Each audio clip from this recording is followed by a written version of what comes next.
Urriaren 30ean Donostian burutu zen torturaren kontrako manifestazio nazionala. Jendean da nabildu zen torturaren aurkako taldeek egindako deialdian, eta ugariak izan ziren mobilizazioak lortutako babes zein atxikimenduak. Horien artean alderdi politikoak, gazte erakundeak, eragile sozialak, sindikatuak eta bar zeudelarik.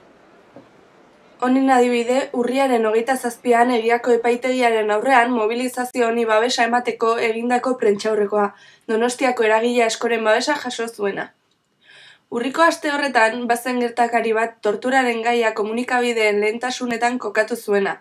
Donostiako auzitegian 15 guardia zibilen kontrako epaiketa Igor Portu eta Matxin Sarasolari egindako torturengatik.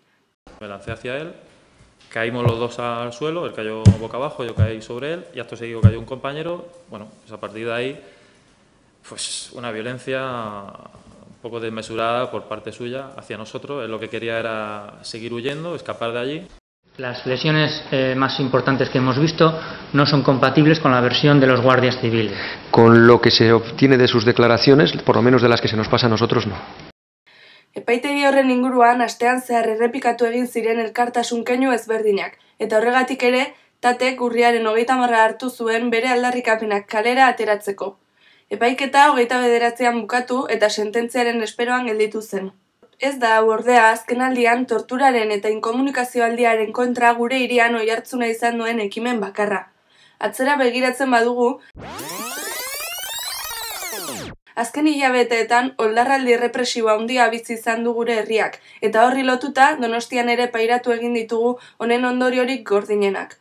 Ekin antolakundearen kontrako operazioa burutu zen irailean Audientzia Nazionaleko Granden Marlaska epaileak zuzenduta, eta Guardia Zibila izan zen operatiboa garatu zuen indar errepresiboa.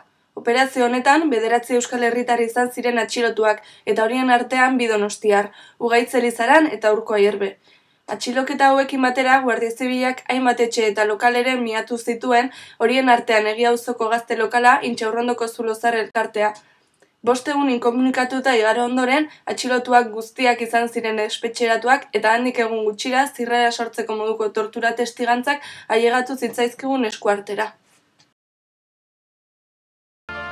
Ugaitz Elizaran, irailaren 18an Guardia Zibilak atxilotua eta inkomunikatua.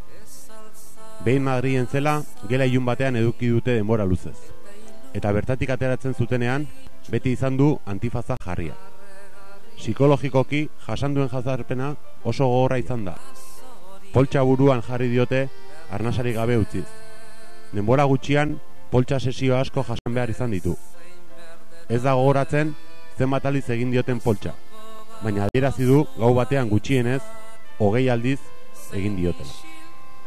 Poltsa asko estutu diote eta konortea galtzera iritsi ez bada ere lurrera erori izan da. Buruan poltsa jarrita duela makurrarazi eta zutiarazi egin dute. Poltsa estutzen joan zaizkio eta buruan kolpeak eman dizkiote. Une batean, buruan poltsa duela toalla bat jarri diote buruaren bueltan. Poltsa gehiago estutu.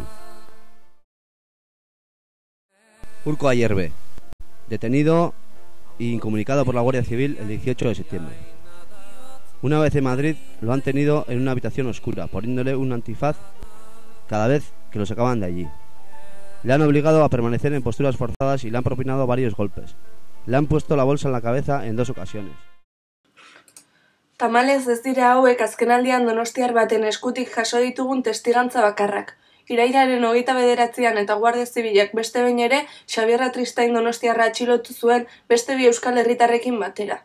Zoritxarrez, berriro, inkomunikazioaldian jasandako tratu txarren kontaketa ailegatu zitzaigun Soto del Realeko espetxetik. Xabier Atristain, irailaren 29an Guardia Zibilak atxilotua eta inkomunikatua. Autoan poltsa jarri zioten buruan. Oso estu, arnasarik gabe utziz eta ia itotzeraino. 2 aldiz galdu zuen konortea Madrilera bidean. Poltsa askotan jarri zioten buruan, estutuz, arnasarik gabe usteraino. 2 aldiz botaka egin zuen.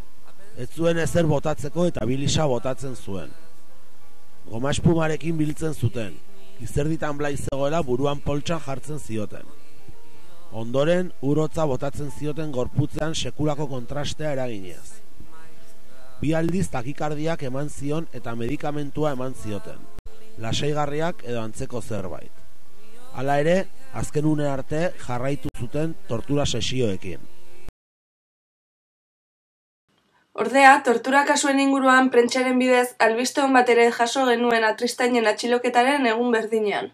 Estrasburgoko giza eskubideen auzitegi bereziak Mikel Senargimiro donostiarrak jarritako salaketaren aldeko epaia. Mikel 2002 urtean izan zen atxilotua Guardia Zibilarengatik eta torturak salatu zituen.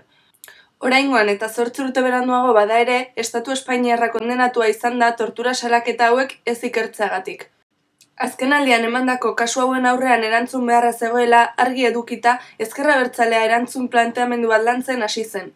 Egun, gure herriak bizi duen gatazka politikoaren konponketaren bide honetan beharrezkoa baita estatuaren oldarraldi hau gelditu edozein pertsonaren kontrako jazarpenak bertan behera gelditzea, inkomunikazio aldiak tortura ahalbidetzen duela salatzea eta baita gatazkaren konponbidean estatuaren aldetik jartzen diren oztopo guztien aurrean erantzutea.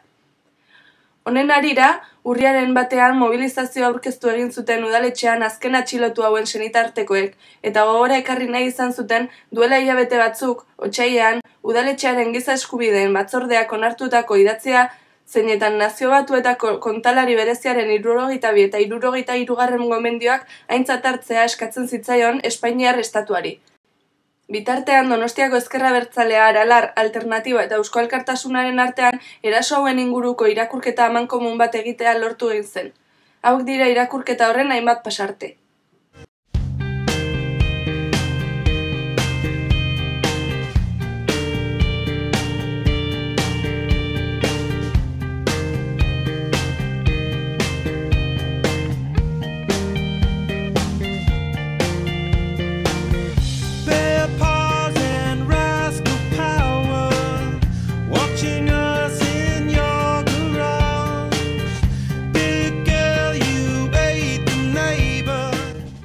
Horrela eta testu horrenpean, urriaren 15erako konzentrazio bateratua deitu zuten alderdi politiko hauek, Donostiarren babes zabala jasoz.